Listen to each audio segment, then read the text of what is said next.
אני הולכת להגיד עכשיו משהו שיהיה לכם מאוד קשה לשמוע, אבל רוב התוכן שאנשים עושים לא מצליח בגלל האלגוריתם. זה הרבה מאוד פעמים קורה כי אין לכם מותג אישי, ואנחנו בפרק הזה הולכים לנתח את זה בצורה הכי מעמיקה שיש. אורל, שימי לי בפתיח בבקשה.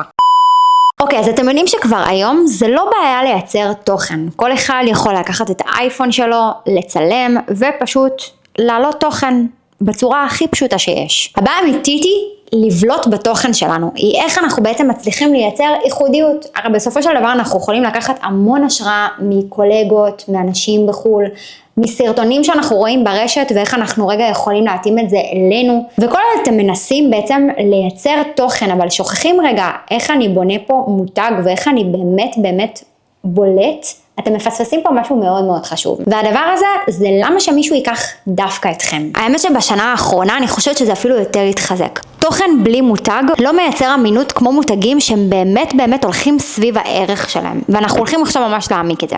תוכן זה בעצם הדברים שאנחנו מעלים. זה יכול להיות פוסט קרוסלה, זה יכול להיות סרטון, זה יכול להיות סטורי. במובן הכי רדוד ופשוט שיש. מותג זה מה הקהל מבין מכם.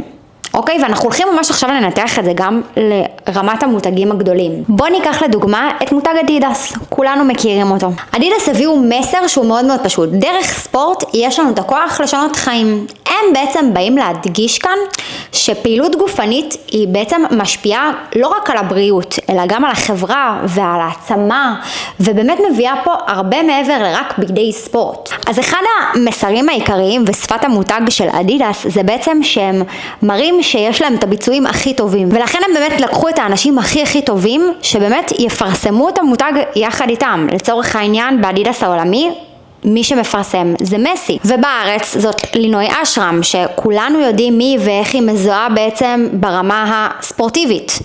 עכשיו למה הם עושים את זה? כי הם בעצם רוצים להראות את המותג שלהם סביב באמת ספורטיביות. לצד אני חושבת ספורטאים שהם באמת מצליחים. עכשיו, ברגע שאנחנו רואים אנשים כמו מסי, וכמו באמת אנשים שהם באמת ספורטאים בעיניי ברמה העולמית, יש משהו בערך שלהם שמביא משהו אחר. עכשיו, זה גם מעבר לרק האנשים שהם בוחרים שיפרסמו את המותג שלהם. זה לא רק ברמת הפרזנטורים, זה גם ברמת המותגים עם אמירה. יש להם אמירה של impossible is nothing, זאת אומרת, כל הזמן הם מייצגים את הדחיפה הזאת של הרעיון של דחיפת גבולות ולא לוותר.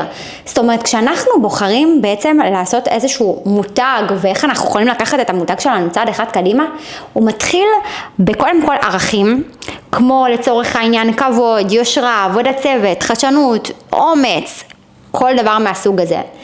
זה גם יכול לבוא לידי ביטוי באמצעות מסרים עיקריים ושפת מותג, זאת אומרת, מי האנשים שהולכים להיות לידינו, לפרסם אותנו, ואיזה משפטים ואיזה מסרים אנחנו הולכים להגיד בפרסומות שלנו כדי להוציא את זה החוצה. דוגמה נוספת, just do it, זה בעצם מסר של נייק. שימו לב שזה גם משפטים שיכול להיות שאתם אפילו זוכרים אותם. עכשיו, ברגע שמישהו אומר לכם את המסר הזה, ישר מה שקופץ לכם לידי ביטוי זה המותג הזה. למה? כי המסר הזה הוא כל כך חזק שהוא בעצם מה הולך סביב המותג הזה ומקדם אותו. טעם החיים זה לצורך העניין קוקה קולה. רדבול נותן לך כנפיים, זה של חברת רדבול. זאת אומרת, וגם אלה מסרים שאנחנו מן הסתם נראה יותר בארץ, אבל בחול הם מותאמים כמובן לחול.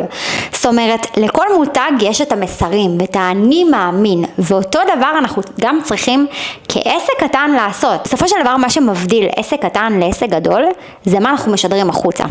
ברגע שאנחנו כבר נתחיל, גם אם זה עכשיו פתחנו את העסק ונבנה לנו רשימת ערכים, רשימת מסרים שאיתה אנחנו הולכים קדימה, זה מה שיבנה לנו את המותג. אנחנו לא יכולים רק ברגע שנהפוך להיות מותג גדול לצפות שזה יקרה, כי זה לא יקרה. אנחנו לא נבלוט כמו המותגים הגדולים.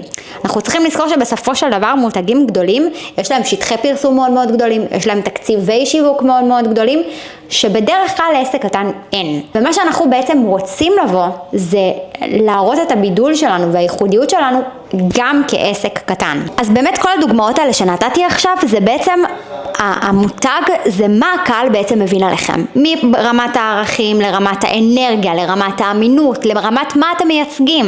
ובסופו של דבר אני תמיד מאמינה שאנשים לא זוכרים פוסטים, אנשים זוכרים אנשים. וברגע שאנחנו נביא את מי שאנחנו החוצה, גם ברמת המסרים, ברמת האנרגיה, ברמת כל החבילה, אנשים יזכרו אותנו. וזה בדיוק מה שאנחנו רוצים היום. אנחנו רוצים להיות שכירים. זה מה שיכול בעצם מאוד לעזור לנו בלקדם את העסק שלנו קדימה. עכשיו אני רגע רוצה לגוע איתכם בלמה תוכן לא עובד אם אין איזה שהם מסרים, אם אין איזשהו מותג שבעצם התוכן הזה הולך אחריו. קודם כל זה מרגיש גנרי.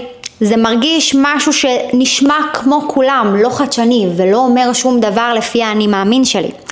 אין איזושהי זהות, אין איזשהו רגש, וברמה העקרונית אין סיבה אמיתית לקנות. אם אנחנו רגע נסתכל על מאמני כושר, הרבה נותנים את אותו מוצר ואת אותו שירות וסביב אותם מחירים. בסופו של דבר מה שגורם לנו לקנות מבן אדם מסוים זה תחושת האמינות שיש לנו בו. אבל לא רק ברמה המקצועית, אלא גם ברמת החיבור, גם ברמת מה שהוא משדר החוצה, מה האני מאמין שלו.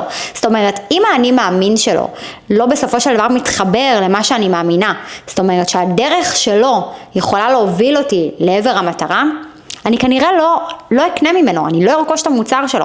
עכשיו, איך אני יכולה לשכנע אנשים מבלי להגיד את המסרים שלי? איך אני יכולה להגיד במה אני מאמינה אם אני לא אומרת את האני מאמין שלי, את הסיפור שלי, את האמת שלי? זה משהו שאנחנו חייבים ללמוד להוציא החוצה.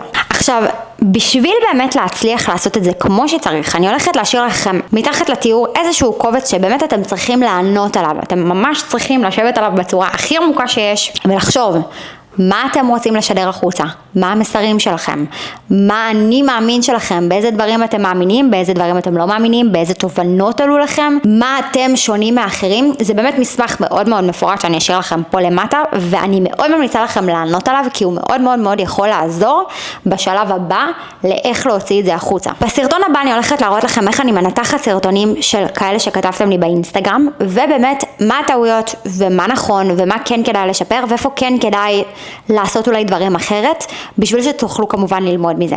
אז יש לכם למה לצפות, ונתראה בסרטון הבא.